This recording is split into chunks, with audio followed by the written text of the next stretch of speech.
We've simply cheated ourselves the whole way down the line.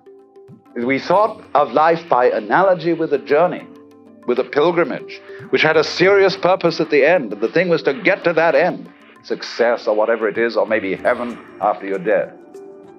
But we missed the point the whole way along. It was a musical thing, and you were supposed to sing or to dance while the music was being played.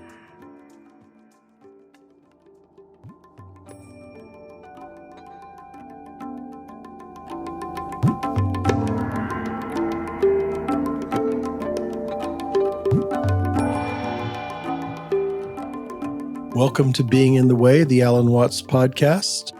I'm your host, Mark Watts, and today we're going to be listening to Coincidence of Opposites, the first talk in a seminar called Learning the Human Game that was given in 1965 at the University of Michigan. In the next episode, we'll hear part 2 of this seminar, which hasn't been aired before. And both of these talks are wonderful examples of my father speaking and working with a small group, in this case, psychology and philosophy grad students. So here's Alan Watts in the first session of Learning the Human Game, Coincidence of Opposites. It's really a very unorthodox and unacademic thing to do, to start a discussion with a group of psychologists on the subject of metaphysics. But we have to do that. Because a lot of people say that their approach to life is scientific as distinct from metaphysical, and that metaphysics is bosh anyway. But everybody, by virtue of being a human being, is willy-nilly a metaphysician.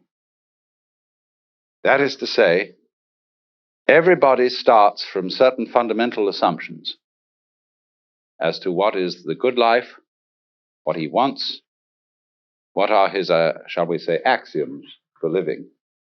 And I find that psychologists tend to be blind to these fundamental assumptions. Maybe it's truer of psychiatrists than it is of psychologists, but they tend to feel that they are scientists.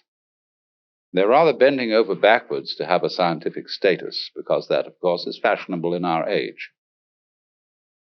But you know, it's so amusing that when, say, let's take psychoanalysis, for example, as pointed out to many philosophers, that their philosophical ideas are capable of being shown to have a psychoanalytic reference. For example, John Wisdom wrote a book about the philosophy of Berkeley, in which he attributed a great deal of his point of view to his experiences in toilet training as a child. The philosopher is very grateful to the psychoanalyst for revealing to him his unconscious and its emotional contents. But the psychoanalyst must in turn await a revelation from the philosopher as to his philosophical unconscious and the unexamined assumptions which lie in it. So, if I may start by insulting your intelligence with what is called the most elementary lesson, the thing that we should have learned before we learned 1, 2, 3 and ABC, but somehow was overlooked.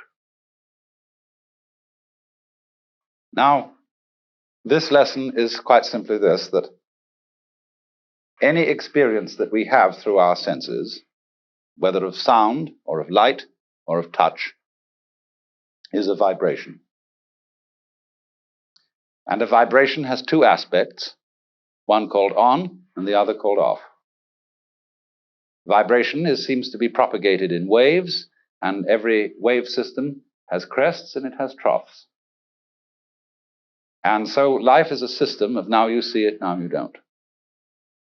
And these 2 aspects always go together. For example, sound is not pure sound. It is a rapid alternation of sound and silence. And that's simply the way things are. Only you must remember that the crest and the trough of a wave are inseparable. Nobody ever saw crests without troughs or troughs without crests, just as you don't encounter in life people with fronts but no backs. Just as you don't encounter a coin that has heads but no tails. And although the heads and the tails, the fronts and the backs, the positives and the negatives are different, they're at the same time one. And one has to get used fundamentally to the notion that different things can be inseparable. That what is explicitly two can at the same time be implicitly one. If you forget that, very funny things happen. If therefore we forget, you see, that black and white are inseparable, and that existence is constituted equivalently by being and non-being, then we get scared. Because you see, the human awareness is a very odd mechanism. I don't think mechanism is quite the right word, but it'll do for the moment. That is to say, we have as a species specialized in a certain kind of awareness, which we call conscious attention. And by this, we have the faculty of examining the details of life very closely.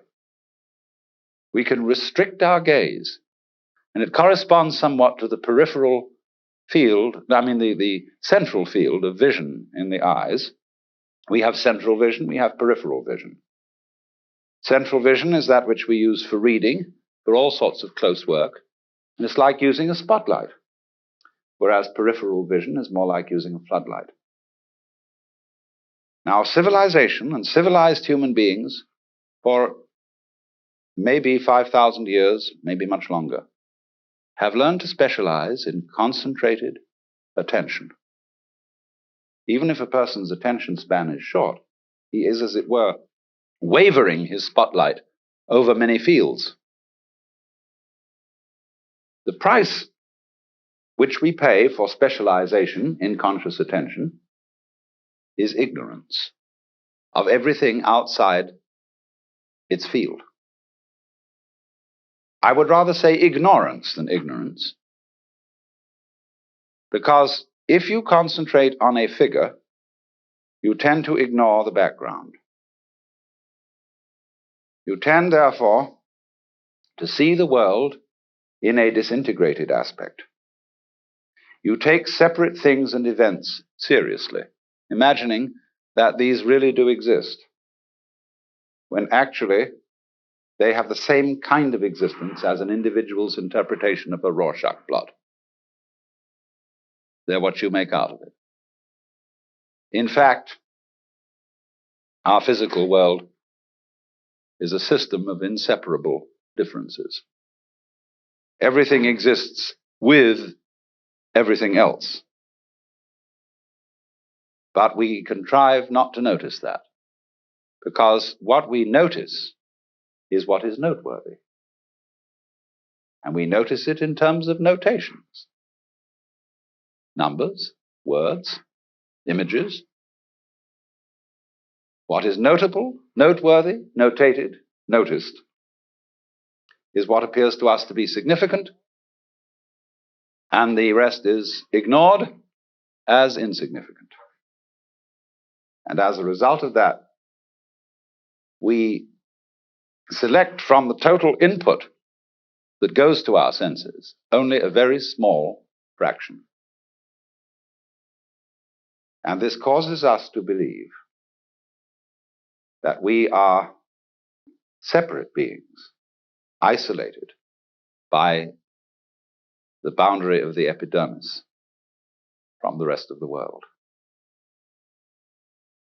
And you see, this is also the mechanism involved in not noticing that black and white go together. Not noticing that every inside has an outside, and that the inside, what's inside, goes on inside your skin is inseparable from what goes on outside your skin. You see that, for example, in the science of ecology, one learns that a human being is not an organism in an environment, but is an organism-environment. That is to say, a unified field of behavior. if you describe carefully the behavior of any organism, you cannot do so without at the same time describing the behavior of the environment. And by that you know that you've got a new entity of study. You are describing the behavior of a unified field. But you must be very careful indeed not to fall into old Newtonian assumptions about the billiard ball nature of the universe. The organism is not the puppet of the environment, being pushed around by it. Nor, on the other hand, is the environment the puppet of the organism, being pushed around by the organism. The relationship between them is, to use John Dewey's word, transactional. A transaction being a situation like buying and selling, in which there is no buying unless somebody sells, and no selling unless somebody buys. So that fundamental relationship between ourselves and the world, which is in an old-fashioned way by people such as Skinner, who has not updated his philosophy, interpreted in terms of Newtonian mechanics. He interprets the organism as something determined by the total environment. And he doesn't see that in a more modern way of talking about it, we're simply describing a unified field of behavior, which is nothing more than what any mystic ever said. That's a dirty word in the modern academic scientific environment. But if a mystic is one who is sensibly or even sensuously aware of his inseparability as an individual from the total existing universe, he is simply a person who has become sensible, aware through his senses of the way ecologists see the world. So when I'm in academic circles, I don't talk about mystical experience. I talk about ecological awareness. Same thing. Now then, that's the first step, it seems to me, in what I want to present to you. But I called all this the human game, or learning the human game. And so the next aspect of our metaphysical introduction must be about games. You know, I think there are really 4 questions that all philosophers have discussed from the beginning of recorded time. First is, who started it? The second is, are we going to make it? The third is, where are we going to put it? And the fourth is, who's going to clean up? When you think these over, it poses a 5th question. Is it serious? And that's the one I want to discuss. Is existence serious? Like you say to doctor, after he's looked at your X-ray picture, is it serious? What does that mean? It means, am I in danger of not continuing to survive? The question is, ought I to continue to survive? In other words, must I survive?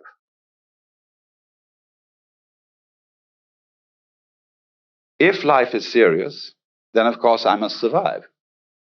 If it is not serious, it really doesn't matter whether I do or I don't.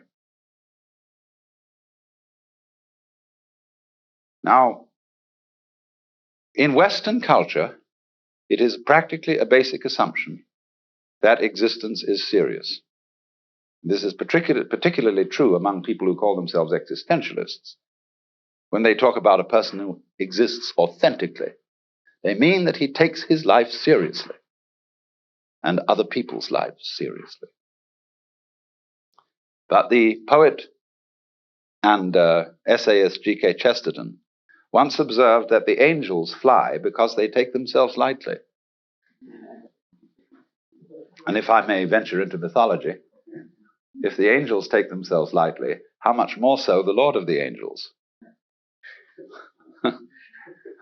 But you see, we have been brought up in a mythological context where the Lord God definitely does take himself seriously. and is indeed the serious person. So that when we go into church, laughter is discouraged in the same way as it's discouraged in court. This is a serious matter, and everybody has to have the right expression on their faces. Because this is the great, great authority figure. This is Grandpa. This is all you kids, you know. And we don't realize that he has a twinkle in his eye.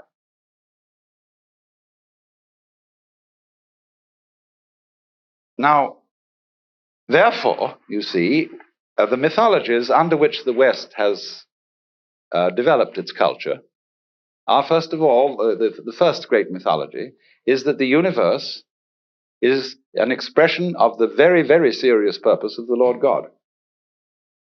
Rather uncomfortable mythology, as a matter of fact, and people couldn't stand it. Imagine, you're being watched all the time by your Creator, who loves you dearly, but in the spirit of this is going to hurt me more than it's going to hurt you, and who you never escape from his judgment. You get the idea, lots of preachers emphasize this, you're under judgment the whole time, and that this goes into modern existentialist theory, that the human being, to be authentically human, has to have ontological guilt.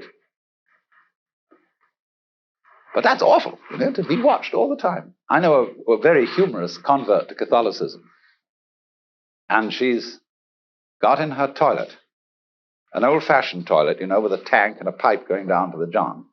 And on this pipe, she has a little notice. It shows an eye. And underneath in Gothic lettering, it says, "Thou, God, seest me." Well, you know, it just became too much, so that at the end of the 18th century, roughly, the fashion began to change, and we developed a new mythology. And this one says the universe is not intelligent at all. It has no presiding mind over it. It's simply mechanism. And the fact that there is intelligence in it at all is due to a fluke. Human beings just happen to evolve in the process of natural selection. And it's a pity in a way, because you're something like a mouse caught in a cotton gin. And if you're going to make your life comfortable, you've got to fight the universe and make it submit to your own peculiar purposes. But you're a foreigner in it. Even though you evolved out of it, you're a fluke. Because the thing is actually witless. It's the product of blind energies. And you see how this reflected itself in the various philosophies of the 19th century that constitute the common sense of most intelligent people in the 20th. When Freud described the nature of the unconscious, he gave it the name libido. And now, that was just name-calling. Libido meant something lusty, brutish, definitely unintelligent. And the process of psychotherapy, from that point of view, is very largely saying, now, in the past times, you tried to train your animal and absurd urges by whipping it. In the new days, we are not going to do that. We are going to give it lumps of sugar instead, because we realize that the energies of the unconscious can't just be repressed. They have to be respected, but canalized in a constructive way. So somehow some sort of compromise can be made between the pleasure principle and the reality principle. But you see, this was using a metaphor. Freud used these two metaphors. One, that the unconscious is the horse, and the ego is the rider.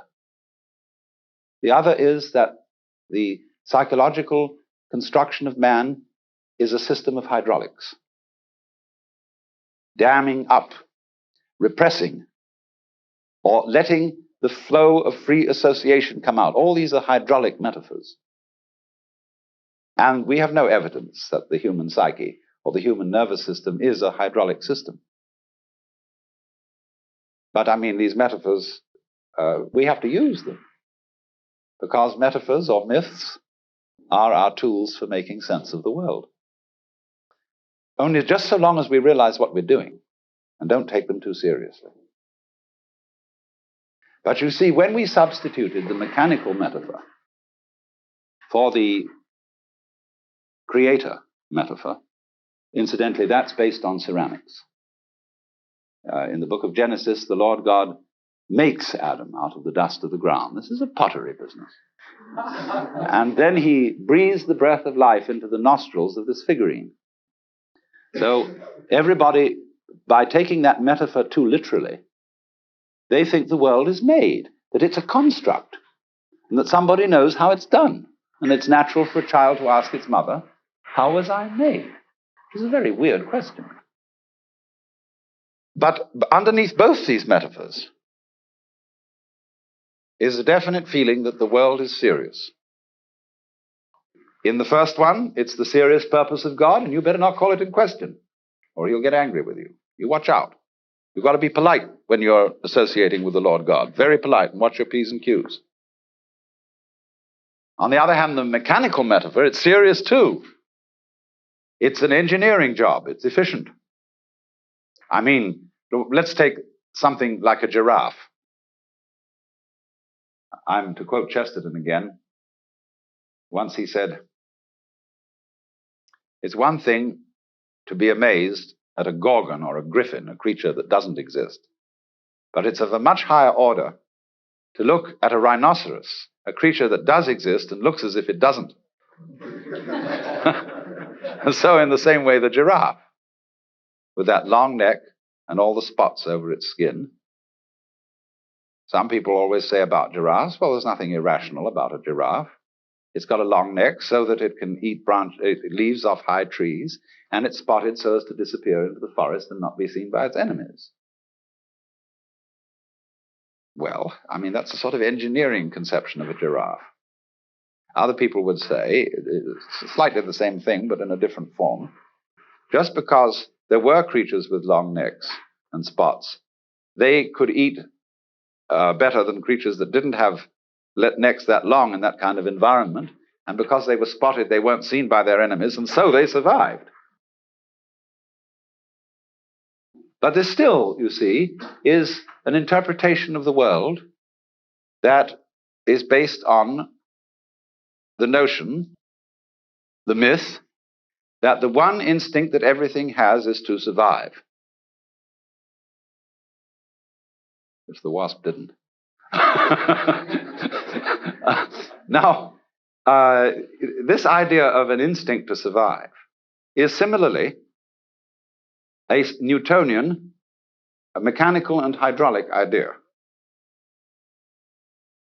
When a creature exists, it is at the same time surviving. In other words, things go on as long as they do go on, and then they don't. Now, explain that. Well, we have to drag in something to explain it. And so we invent an instinct to survival, which is a force that motivates this in the same way when a billiard ball moves, it has to have a cue to hit it. But actually, you don't need that idea at all. It's completely unnecessary. It's a ghost. You're not driven to survive. You don't have drives as if they were something different from you. It's all based on an antiquated notion of causality. You know, when you have supposing you have a very narrow slot in a wall, and you look out of it and a cat goes by. You see first the head of the cat, and then there's a kind of blurred cylindrical experience, and then the tail comes. Well, you think, look at that. Then the cat turns around and walks the other way. And you see again the head comes first, but from the right instead of the left, and then it's followed by the tail. Cat turns around and comes back again. You say, well, isn't that interesting? Every time I see the thing that we'll call head, it is followed by the consequence called tail. And this is cause and effect. Now, actually, if you actually could see beyond the narrow slot, you would see the head and the tail aren't cause and effect. They're simply the cat. They go together. And where cats come with heads and with tails. Except Manx cats, which don't have much tail. But never mind. For ordinary purposes, cats come with heads and tails. You don't get a tail cat without a head or a head cat without a tail. So we begin to see, from a more sophisticated point of view, that events that were called causes and effects aren't two events, it's all the same event. And we're simply looking at it and chopping it up into two pieces for purposes of description. And we call the first part of it the cause and the second part the effect. So with motivation. An action is not different from its motivation. It's all the same. So who gets motivated? By what? See, all this chopping up and distinguishing between the act and the motivation is a creation of ghosts. It's like saying, it is raining. What is it that is raining? Why, of course, it's the raining. Or a light flashed. What is the difference between the light and the flash? Or the flashing? There is none. Unless you mean a flashlight flashed, which is a little different. But if you say the lightning flashed, why, lightning is flashing. And to separate the lightning from the flashing is to introduce an unnecessary spook. So then, we came in to feeling that we are driven by the great instinct to survive. And therefore, you must survive. It's about the only value anybody can agree on today, survival value. We want to survive. I mean, we don't want to just continue to exist, but we want to exist fairly elegantly. But you must go on. So here is the thing, you see. You must survive. And if I want to check out and I feel life is lousy, but I mustn't because I'm responsible, I have dependents. And I must support them, take care of my mature commitments. But you see, the trouble is, if you drag on to help your children will learn to drag on to help their children.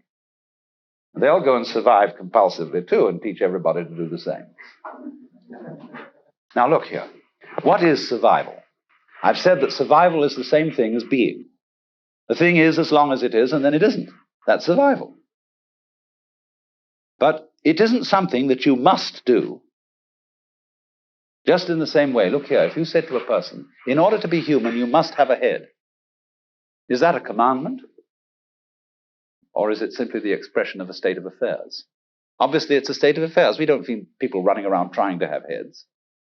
All right, a mother says to a child, you must have a bowel movement after breakfast every day. The child gets it as a commandment.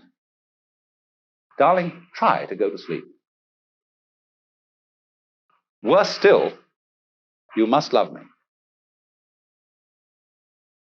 In other words, not, of course, all good children love their mothers. And I don't want you to do it because I say so, but because you really want to. Did you ever ask your husband or wife, darling, do you really love me? And get the answer, well, I'm trying my best to do so.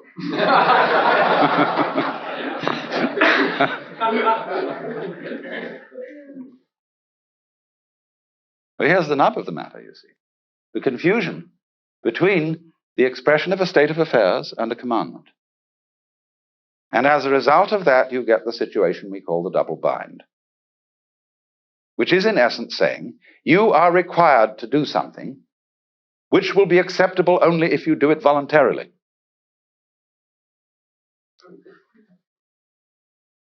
Now, existence, you see, is something that is spontaneous. The Chinese word for nature, zhiran, means that which happens of itself. Your hair grows by itself. Your heart beats by itself.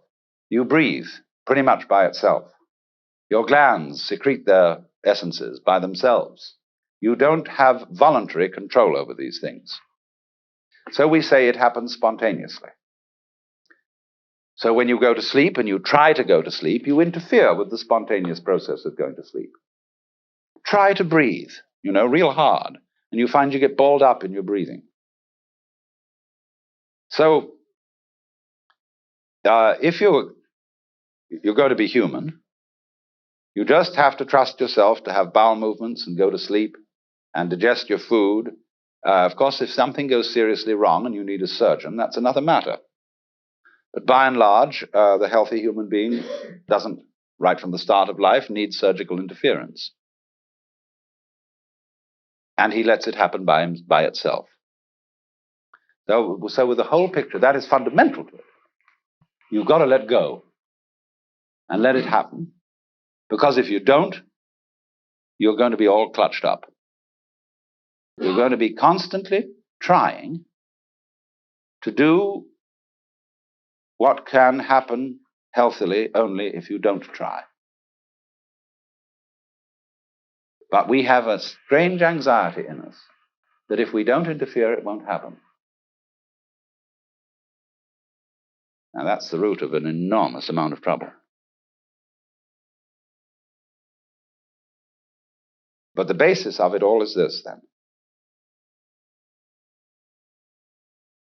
If we say, you must survive, or I must survive, life is earnest, and I've got to go on,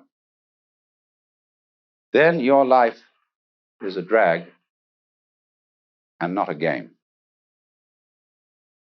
Now, it's my contention, my personal opinion, this is my basic metaphysical axiom, shall we put it that way, that existence, the physical universe, is basically playful.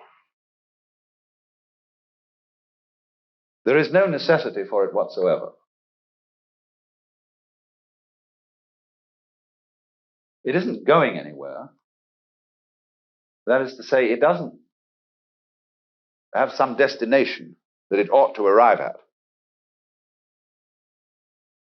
But that it is best understood by analogy with music.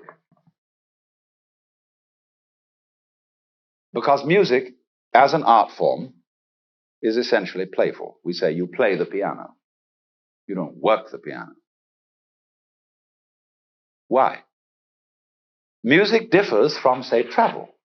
When you travel, you are trying to get somewhere. And of course, we, because being a very compulsive and purposive culture, are busy getting everywhere faster and faster and faster till we eliminate the distance between places.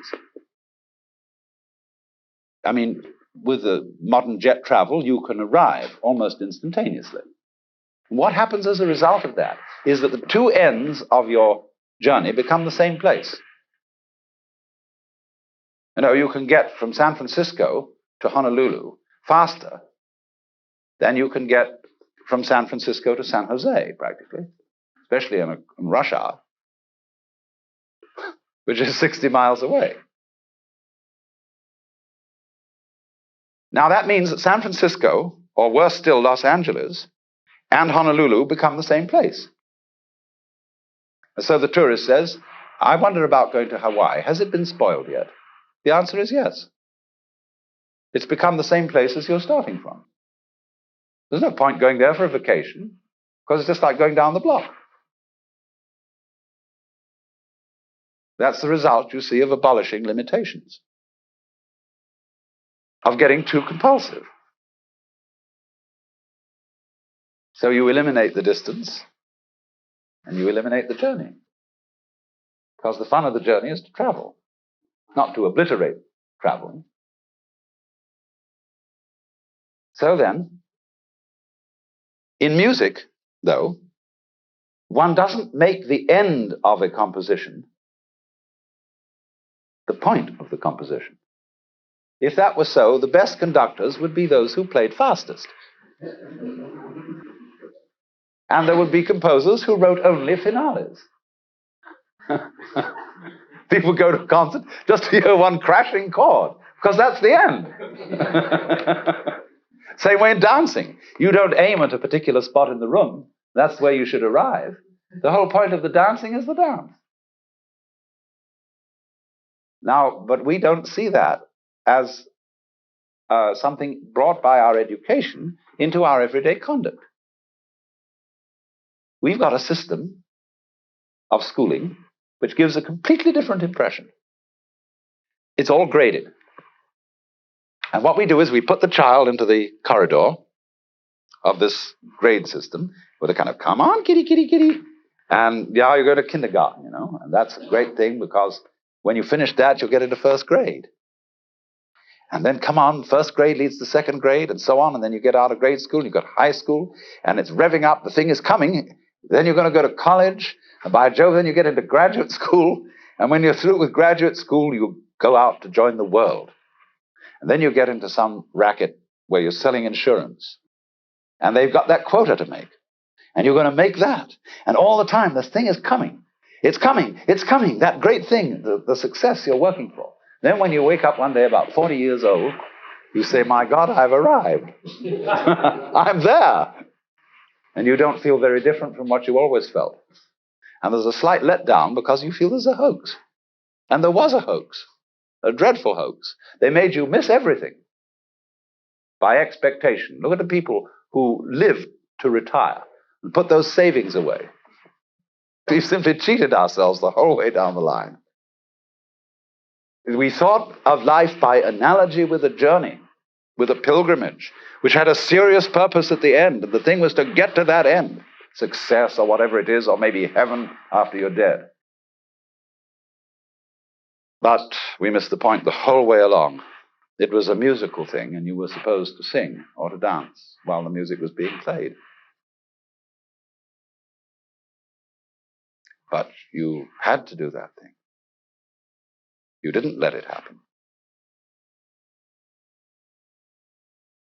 And so, in this way, the human being sometimes becomes an organism for self-frustration.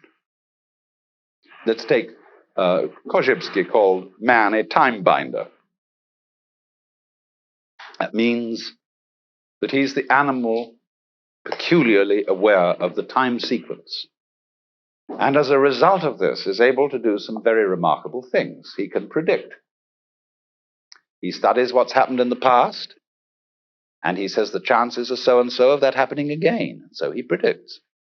Well, this is very useful to be able to predict, because that has survival value. But at the same time, it creates anxiety. You pay for this increased survival ability involved in prediction by knowing that in the end you won't succeed. You're all going to fall apart by one way or another. It might happen tomorrow, it might happen 50 years from now. But it all comes apart in the end. And people get worried about that. They get anxious. So what they gained on the roundabout, they lost on the swings.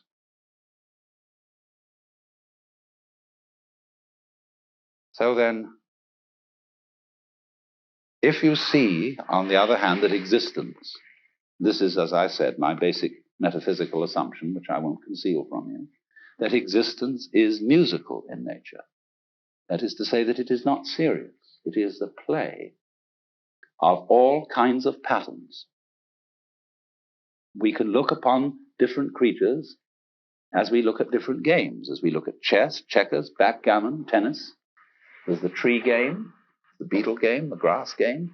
Or you can look at them as you look at different styles of music, mazurkas, waltzes, sonata, etc., all down the line. There are all these different things doing their stuff. And they're going to hoo-de-doo-de-doo, in different rhythms. And we're doing that. If you were in a flying saucer from Mars or somewhere, and you came and looked, try and make out what was living on this world, from about 10,000 feet at night or early morning, you would see these great ganglia with tentacles going out all over the place. And early in the morning, you see little blobs of luminous particles going into the middle of them. See? And then in the late afternoon or early evening, it would spit them all out again. And they say, well, this thing breathes. And it does it in a special rhythm. It goes in and out, in and out, in and out once every 24 hours. But then it rests a day and doesn't spit so much. It spits in a different way. That's a kind of irregularity. And then it starts spitting all over again the same way. Well, I say that's very interesting. That's this kind of thing we have. See? This is something that goes this way. You see? Just like music goes. Did you ever see a lady go this way, go that way? That's what it does. And when people, when you think a bit what people really want to do with their time, what do they do when they're not being pushed around and somebody's telling them what to do? They like to go. They like to make rhythms. They listen to music, they dance, or they sing, or they do something of a rhythmic nature, playing cards or bowling or raising their elbows. You've been listening to Alan Watts in a talk from the seminar Learning the Human Game. This one was the first session, Coincidence of Opposites. And this podcast was co-produced with the Ram Dass Be Here Now podcast network. For further information about the spoken word recordings of Alan Watts, please visit alanwatts.org. And also, thank you to Moment Records for use of our theme music by Zakir Hussain from his Rhythm Experience album. Again, I'm Mark Watts. This has been Being in the Way, and you'll find more information at the alanwatts.org website.